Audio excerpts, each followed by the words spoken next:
What is up, guys? Welcome back to the channel. It is James from Cop Logic, and this is your match preview for Liverpool versus Manchester City. It is match day 28 of 38 in the Premier League. It's at Anfield. It's probably the biggest game of the season. It could be a title decider, so let's get into it. Before we do, don't forget to like the video and subscribe if you do enjoy the content so that you can stay up to date with everything going on surrounding Liverpool Football Club, right? Let's get into it. So I normally like to start by looking at stats, and I think probably the big one for this game is the fact that Liverpool have lost only one of the last 20 home games against Manchester City, and I think off the top of my head, City's time under Pep Guardiola accounts for 8 of those games, and the one loss that Liverpool had was to Pep Guardiola's Manchester City. It was in 2021, it was in the COVID year, so there was no crowd there. It was a 4-1 loss, but I think there is a caveat on that it was the COVID year, there was no crowd, and as we know, like, Anfield can play a massive role in not just games against Manchester City, but any game. But I think Manchester City,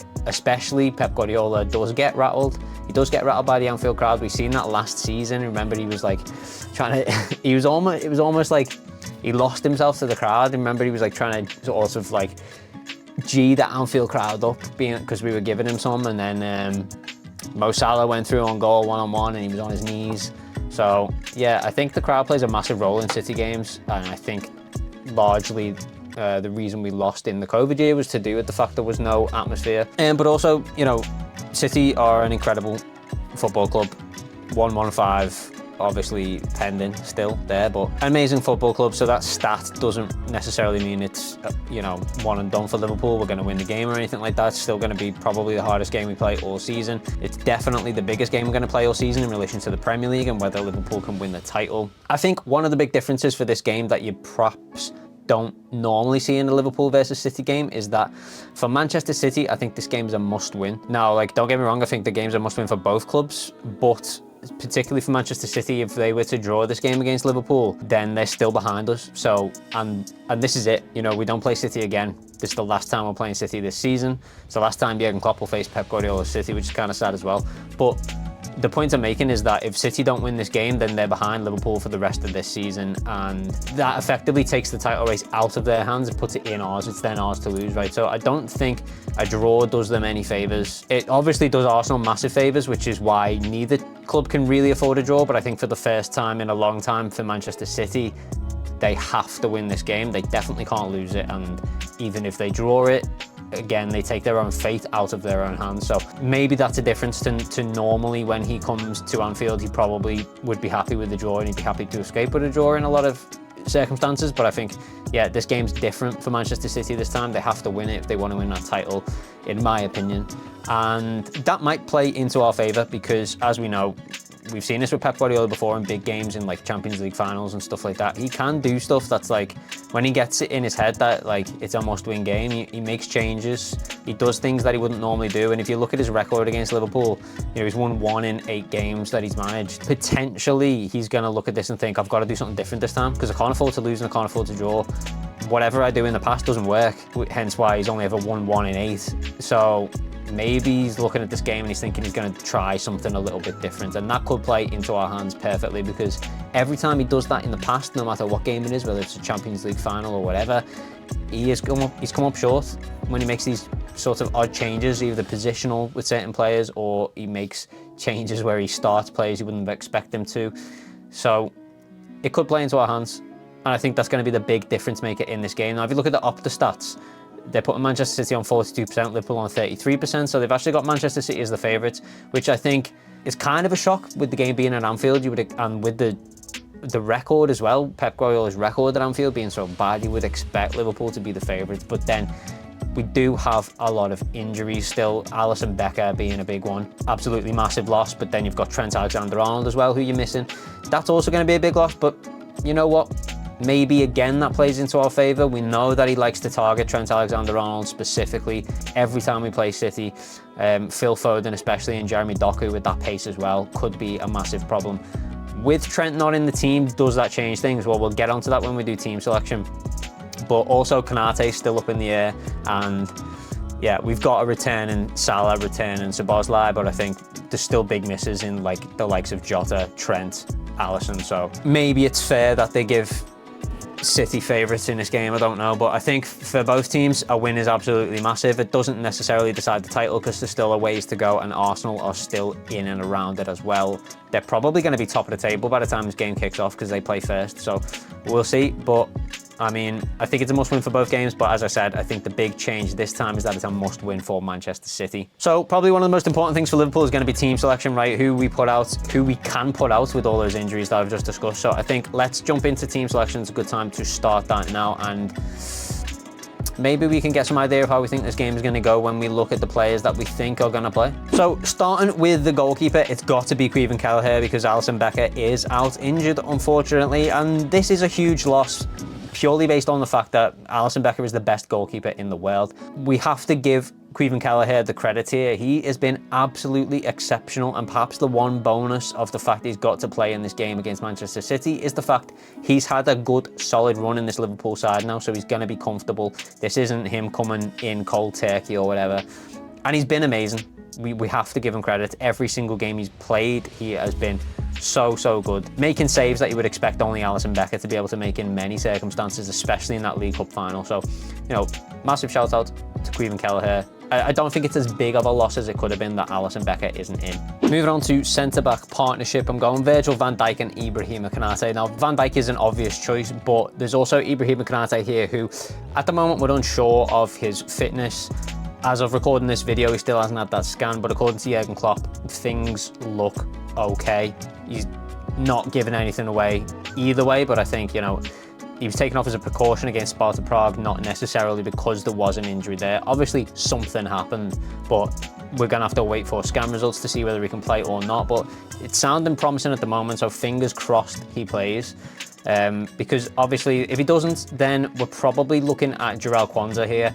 And I've got nothing against Jarell Quansah. I think he's done very well this season, but we're talking about Erling Haaland here, we're talking about Phil Foden, Kevin De Bruyne. So in terms of Erling Haaland, potentially the world's best striker at the minute in world football. So we want our best defensive lineup out there. So it's going to be Ibrahima Konate. I'm going to stay positive and hope that he's playing. And I'm going, obviously, Virgil van Dijk and Ibrahima Konate. Left back, again, an obvious choice in Andrew Robertson, who's right back up to speed now since his injury. So he's definitely starting. But it's the right back where the point of contention comes in. And I'm going to go Joe Gomez, another player who was brought off early against Sparta Prague, and there were concerns that there might be injury there, but Jurgen Klopp has cleared that up and said that there is no injury. He is fine. It was simply, you know, it was always planned that they were going to make that substitution with Joe Gomez at half-time, so he's not injured. And obviously, Trent Alexander-Arnold is injured. He would be the ideal one you'd want to play, but then you're weighing up your two options. It's either Conor Bradley or Joe Gomez. I think for this game, Conor Bradley, especially with the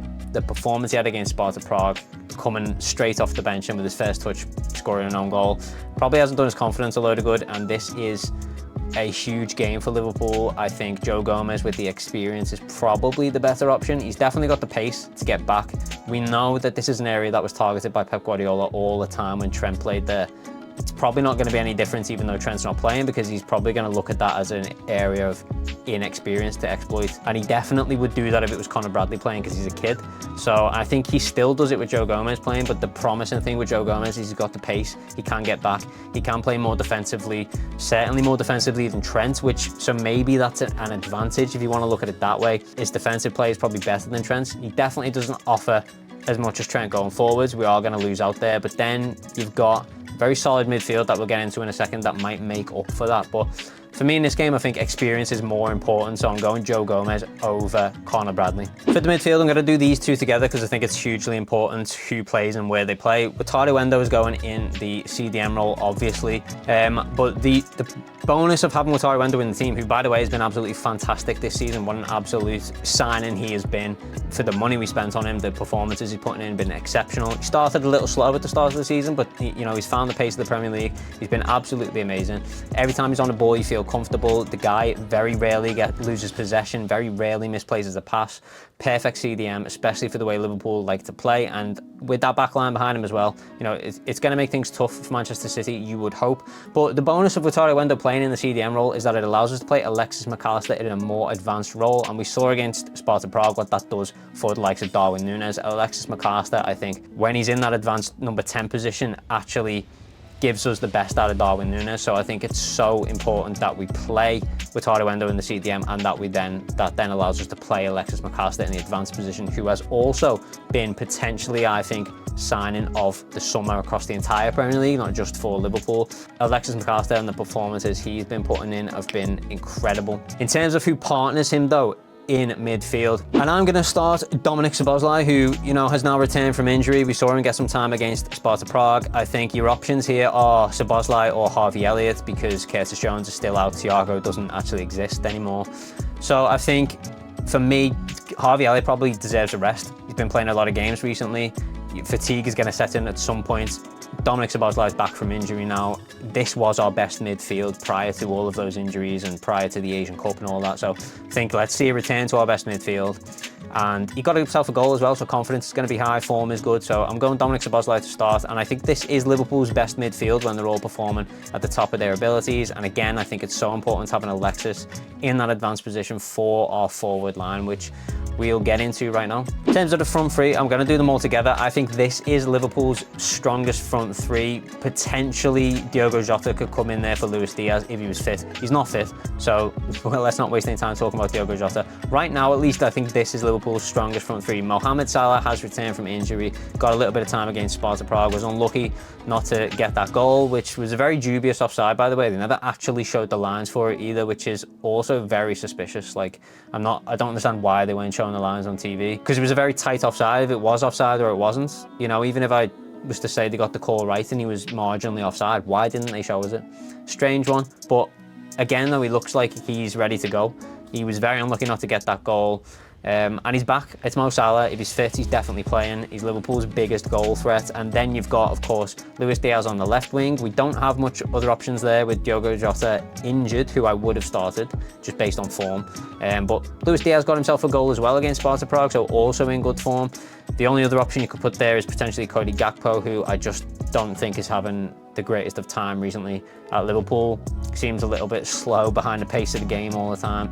Not really doing it for me, not gonna lie. So it's definitely Luis Diaz. And then in terms of the striker in the central position, there is no one else it can be. It's got to be Darwin Núñez in absolute flying form at the minute, especially in that game against Sparta Prague. Definitely would have got the hat-trick, by the way, if he didn't come off so early, but I think that was just a precaution from Jurgen Klopp, especially after the injury to Konate. I think he was literally just like, we can't afford any more injuries, get Darwin off. Hugely important that Darwin plays in this game. Massive goal threat at the moment, especially with the form that he's in. And again, Alexis McAllister in that 10 position benefits him massively.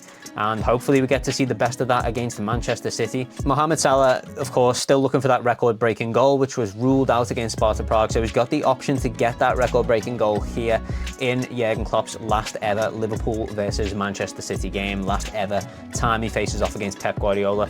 Couldn't be a better time for Mo Salah to break that record, so let's see him do it in this game.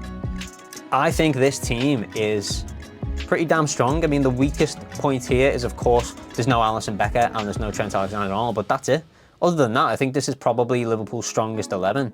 And Caoimhin Kelleher has been playing absolutely amazing, and, you know, I think Trent is a loss going forward, but against Manchester City, he is also a liability. Defensively, we see it all the time. Phil Foden and that Jeremy Doku with the pace he's got as well. So, you know, it could be, touch wood, it's a blessing in disguise that Joe Gomez's pace could really help us out here. And then everyone else going forwards does their jobs. And, you know, let's see what happens in terms of score prediction. Again, Opta have got Manchester City as the favourites, but, you know, obviously I'm not going to agree with that.